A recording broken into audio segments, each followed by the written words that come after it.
Substitute is cardiologist Dr. Jane Morgan, who is also the Executive Director of Health and Community Education at Piedmont Health in Atlanta, as well as a Healthy Morning contributor. As always, thank you so much for joining us. Good morning. All right, so Xylitol, that was always deemed as safe. Right. What changes now? Right, and so, you know, we're adding it to all of these other artificial sweeteners. We've got aspartame, we have sucralose, we have saccharin, and now we have xylitol. And so really what we're looking at in this whole group of artificial sugars is maybe this really wasn't such a great idea. We're using these sugars as 0 calories to help us lose weight, but they actually are so sweet that they retrain our taste buds to crave more sugar.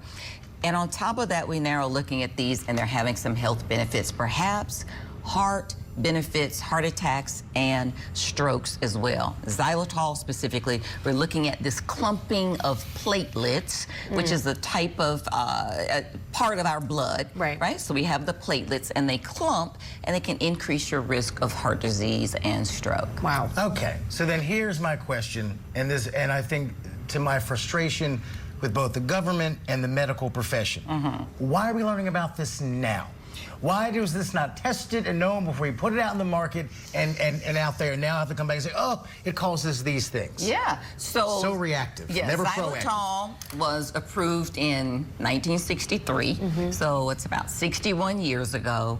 And to be fair, the data that's coming is observational data that doesn't meet the standards of evidence-based medicine. So we really do need to have randomized clinical trials. And observation is something that we're seeing. There appear to be trends. This is what it looks like, but we don't actually have real data. So who's responsible then for getting that real data? So there is no one responsible for it. So the public and people who are researching it will actually do that. The FDA may also appoint a panel and begin to look at that. But the fact of the matter is sometimes where there's smoke, there's fire. And we are looking at how these sugars or artificial or fake sugars actually work in our bodies. And we see we don't have evidence-based medicine, but when we look at how they work, they increase our cholesterol, they increase our blood pressure. And so these are all negative effects that we know also lead to bad outcomes as well. So who fell asleep at the wheel in 1960 or whatever, we didn't know that then? I don't understand. Or is it just the technology, like the times have caught up with what we're seeing now? Right, so we've got 6 decades that have gone by, but we also have this proliferation of the usage of it, right? So now it's in baked goods. Right. It's in donuts. It's in every single thing. And now we have this proliferation of these artificial sugars in the packages. So we've got aspartame, which maybe is the worst of the worst in our That's what we find in sodas, right? In sodas and in Equal and in Nutricine. And we have sucralose, which is what we find in Splenda. And then we have the saccharin, which is in Sweet and Low. So we've got this proliferation of all these colorful packages, right, that make you want to use them, that supposedly are good for weight loss, but they actually have an opposite effect on weight loss. I think that's the hard part, is that you think you're doing something good, you think you're doing something better, but how then do we step back and actually get a better picture of the downsides to this? Is it a matter of funding for research and funding for these studies that you were talking about? And I guess how quickly would that even happen? Will we ever catch up? Right, and it is a matter of funding and also interest, and I think there's a lot of interest in this. We're going to start to see more and more and more studies, because what do we see? We have increasing cancer rates in younger and younger and younger people. Now, we're not saying that it's related to fake sugars, but what I am saying is there may be a correlation to obesity, and the fake sugars are part of this obesity. They're driving, ironically,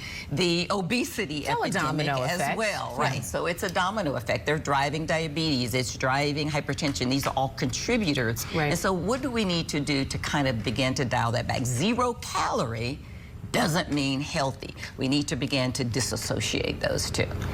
So 2 questions before we let you go. Number 1, all those fake sugars you just named, in the 60 years, how wealthy have the companies gotten that make those sugars in their little plants? Yeah. Okay, that we all know the answer is a lot of money. But 2 then, more importantly for the kitchen table part of this discussion, what should we turn to then? The real sugar's bad, the fake stuff is bad, that leaves us with what? Okay, so here it is. Real sugar is not bad. Real moderation. sugar is natural Fruits. in moderation, right? So because fake sugars have no nutritive nor caloric value. Actually, as human beings, we actually are supposed to have calories. But think about natural alternatives. Honey, cinnamon, vanilla. Begin to think about how maybe our grandmothers and great-grandmothers used to sweeten foods and get back to kind of some of those naturally occurring sweeteners in nature and get away from some of these artificial Really, it's sugars. about untraining your mind to crave right. those. Because I was drinking tea for a long time, and I was struggling with the fact that my mom was like, just don't put any sugar in it. And I was like, what do you mean? Don't put any Right, sugar in it? right. But you eventually get used to it, and then you're like, then anything else is too sweet, right? Right. So, Right. you know, it's hard to break that habit once once you do it. Our so. bodies crave this sweetener, and xylitol increases your sugars by 1,000-fold, as opposed to sugar only 10%. So you really get this real sugar high. I think you might as well, the more fake stuff we come up with, you might as well have the real thing. It seems better for you than the chemical stuff. It is. Oh, Yeah. man. And if you can't pronounce or spell the ingredients, that's probably a good place to start. Always Dr. an Morgan, indicator. Thank you so much. Xylitol, erythritol, I don't know. It's a lot. We'll be back.